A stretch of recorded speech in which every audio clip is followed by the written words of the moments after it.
Cerita ini menceritakan sebuah keluarga kecil yang membeli sebuah rumah di sebuah desa 50 tahun yang lalu.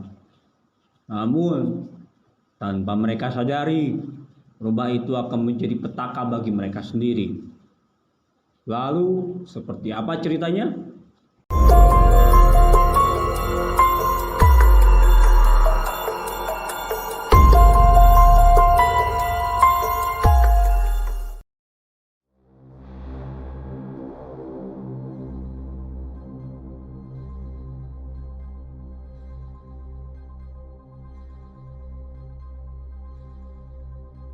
Assalamualaikum warahmatullahi wabarakatuh. Sampurasun. Balik lagi bareng gue Fikri Topik di Rumah Gudang Misteri. Dan di episode kali ini gue akan menceritakan cerita yang dikirimkan oleh seseorang yang tidak ingin disebutkan namanya. Cerita ini menceritakan sebuah keluarga kecil yang membeli sebuah rumah di sebuah desa 50 tahun yang lalu. Namun, tanpa mereka sadari, rumah itu akan menjadi petaka bagi mereka sendiri. Lalu, seperti apa ceritanya? Jangan lupa like, comment, dan subscribe hanya Rumah Gudang Misteri. Dan kalau misalnya kalian mempunyai cerita horor ataupun ingin menjadi narasumber di Rumah Gudang Misteri, bisa DM ke Instagramnya Rumah Gudang Misteri di rumahdgudangmisteri.official. Tanpa berlama waktu, kita masuk ke ceritanya. Jangan dilanjutkan kalau kamu penakut. Suara gerimis di luar jendela menjadi satu-satunya melodi yang memecahkan kesunyian di rumah itu. Namanya Rumah Bayangan. Bukan karena ukurannya yang besar atau arsitekturnya yang megah, tetapi karena di setiap sudut rumah itu diselimuti bayangan-bayangan yang tak pernah sirna. Bayangan yang menurut desas-desus adalah wujud dari kutukan sihir yang tak terputus. Penghuni terakhirnya, keluarga Wibisono, pindah ke sana 50 tahun yang lalu.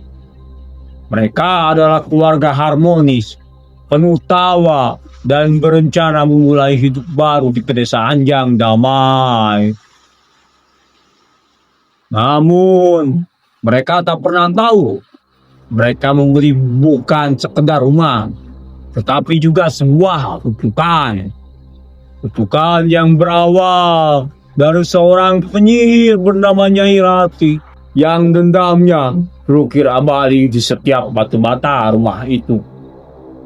Hari pertama, semuanya tampak normal. Malam pertama, Pak Wibisono terbangun oleh bisikan samar. Bisikan itu mintanya untuk mengukir sesuatu di dinding kamar. Awalnya, ia mengabaikan. Tetapi, bisikan itu semakin kuat dan akhirnya ia menyerah. Dengan pisau kecil ia mengukir simbol-simbol aneh yang tak ia mengerti. Saat ia selesai, rasa lelah luar biasa melandanya dan ia langsung tertidur. Pagi harinya, istrinya, Bu Wibisono, menemukan ukiran itu. Ia terkejut, namun suaminya meyakinkan itu hanyalah mimpi buruk. Malam berikutnya, giliran Bu Wibisono yang terbangun. Ia merasa ada yang memintanya untuk menjahit boneka dari kain perca. Boneka itu wujudnya mirip dengan anak mereka, Lia. Kutukan itu bekerja dengan halus, menyusup ke dalam pikiran mereka. Setiap malam, salah satu dari mereka akan terbangun dan melakukan ritual aneh. Menyusun batu di halaman belakang, menggambar pola di lantai, atau menyanyikan lagu yang tak pernah mereka dengar. Ritual-ritual ini melemahkan jiwa dan raga mereka dan membuat mereka terlihat pucat dan tak bersemangat lagi di siang hari. Dia, anak mereka, adalah satu-satunya yang tak terpengaruh, atau begitulah kelihatannya. Dia sering melihat ibunya berbicara dengan boneka, ayahnya mengukir di dinding dan mereka semua menatapnya dengan tatapan kosong. Dia mulai merasa takut pada orang tuanya sendiri.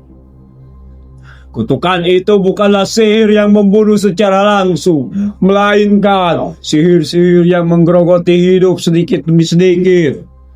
Jiwa mereka yang terikat pada ritual aneh tak bisa lagi merasakan kebahagiaan.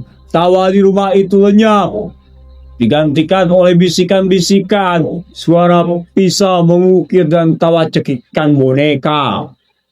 50 tahun berlalu, rumah bayangan masih berdiri, tetapi kini penghuninya adalah manusia-manusia yang sudah tak memiliki jiwa lagi. Rambut Pak Wibisono memutih, punggungnya membungkuk, dan tangannya tak pernah berhenti mengukir. Bu Wibisono sudah menjadi sosok kurus, matanya cekung dan di tangannya selalu ada boneka. Dan dia yang kini sudah dewasa hanya bisa duduk di sudut ruangan menyaksikan orang tuanya menjadi tawanan sihir. Ia tak bisa meninggalkan rumah itu. Setiap kali mencoba, kakinya terasa berat, seolah ada rantai tak terlihat mengikatnya. Ia sudah pasrah karena ia tahu kutukan itu tidak hanya untuk orang tuanya. Kutukan itu adalah warisan yang akan ia teruskan pada keturunannya. Malam itu gerimis kembali turun. Lia memejamkan mata, membiarkan bayangan di sudut ruangan menelannya. Ia tahu sebentar lagi bisikan itu akan datang dan ia akan memulai ritualnya sendiri. Ritual yang akan mengunci jiwanya, mengikatnya di rumah itu selamanya. Karena di rumah bayangan hidup adalah hukuman, dan hukuman itu berdurasi seumur hidup. Sampai saat ini dia berusaha untuk terus membebaskan dirinya dari kutukan-kutukan itu.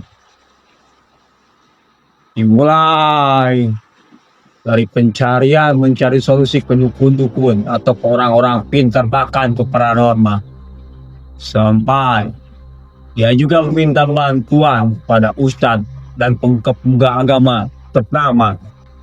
Namun sampai saat ini dia dan keluarganya masih terjebak dalam hutan sihir itu.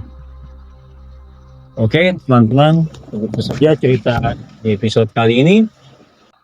Percaya atau tidak itu hak kalian, dan seram apapun pengalaman horor kita akan lebih seram kalau kita tidak punya uang. Assalamualaikum warahmatullahi wabarakatuh. Sampurasun.